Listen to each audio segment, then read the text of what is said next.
Grand Risings, everyone. Coming out of the days when it comes to the Sabbath days. This is video number 21. Today is the 21st of July, 2025, Common Era. Okay, the book of Acts, chapter 13, verses 42 through 44. And when the Jews were gone out of the synagogue, the Gentiles besought that these words might be preached to them the next Sabbath. Now, when the congregation was broken up, many of the Jews and religious proselytes followed Paul and Barnabas, who, speaking to them, persuaded them to continue in the grace of the Most High. And the next Sabbath day came almost a whole city together to hear the word of the Most High. All right, so much is packed into these three verses. All right, now, this is New Covenant, New Testament, the book of Acts, right? Okay, it says, and when the Jews, which were actually Israelites, were gone out of the synagogue. So the Israelites were gone out of the synagogue, the building of worship, right? The Gentiles besought that these words might be preached to them the next Sabbath. So the Jews, which are actually Israelites. So Israelites were in the synagogue on what day? The Sabbath day, right? So the Gentiles besought that these words might be preached to them the next Sabbath. So words in the synagogue were being preached. The Gentiles, they wanted some of that too. They were moved by that. They were moved by the Spirit, okay? Because the Israelites were in the synagogue and the word was being preached on the right day, obviously the right way, right? Because they were moved, and the next 7 days, they wanted to hear some more of that word, right?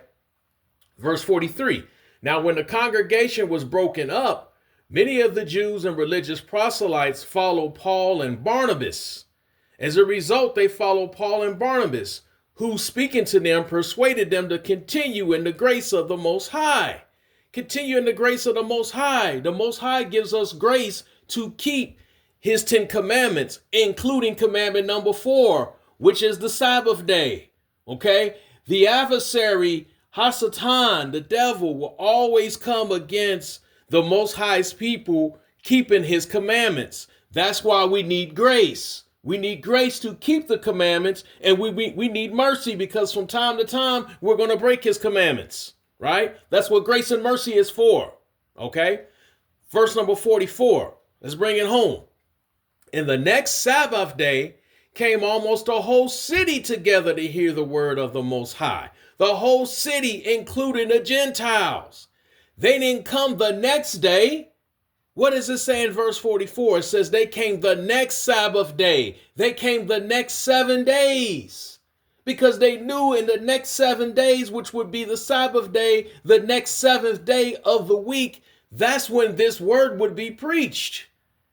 So they came to hear the word of the Most High. The next 7 days, if the Sabbath day had been changed, how come they weren't told, okay, today's the Sabbath, tomorrow's the first day of the week, come tomorrow, we'll be in the synagogue, you'll hear the word preached. That's not what it says. It says the next Sabbath day. It says it in verse 42, it says it in verse 44. The next Sabbath day, the next 7 days. The 7th day, aka also known as the Sabbath day. The next 7 days, the 7th day, BKA, better known as the Sabbath day. The next 7 days, TKA, truly known as the Sabbath day. Okay? Now, if the day had been changed, those Jews, which were actually Israelites, that were not followers of the Messiah, would have certainly spoken against this because they were always looking for something, okay? They all kept the Sabbath day. However, they were not all followers of the Messiah as Paul and Barnabas and these people that were Israelites and religious proselytes who followed Paul. So therefore, Paul and Barnabas, who therefore followed the Messiah, right? The other ones who weren't part of this group, who weren't part of the truth, right? They certainly would have spoken against this, okay? They certainly would have spoken against this, right?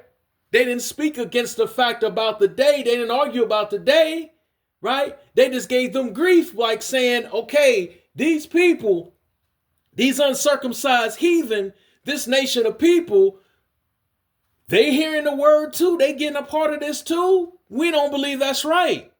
That's what the argument was. That's what the debate was about, right? That's why they were persuaded. Those who were in the truth, keep on doing what you're doing. These people are coming up against you. We realize that, but you've been given grace and mercy, right? Now they're coming up against you for keeping the day that we were given, the day that all humanity was given, the day that all mankind was given, as a day of rest and as a day of collective worship.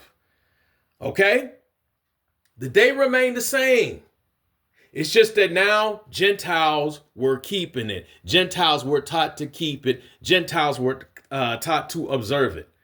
Okay? So, question I'm going to leave everyone with is, if Gentiles were keeping it then, why shouldn't Gentiles be keeping it now?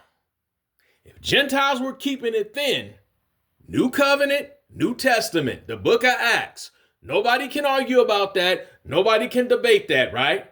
The book of Acts, the Messiah had been crucified already. He had risen already. And in the book of Acts chapter 1, we see he ascended.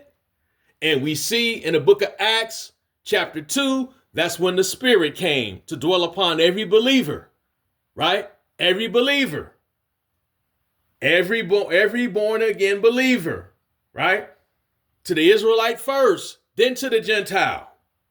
So if the Gentiles back then in the book of Acts, New Covenant, New Testament, historically written the book of Acts, why shouldn't Gentiles be keeping it now? Same Most High, same Creator, same Messiah, same Son of the Most High, same Spirit, the Ruach HaKodesh, same day, same word, same promise, same commandment. Why shouldn't Gentiles be keeping it today? The Gentiles that come in, they're grafted in, aren't they? So aren't they supposed to do exactly as the Israelites were instructed to do? Answer is obvious. Y'all have a blessed day. I'm out. Shalom.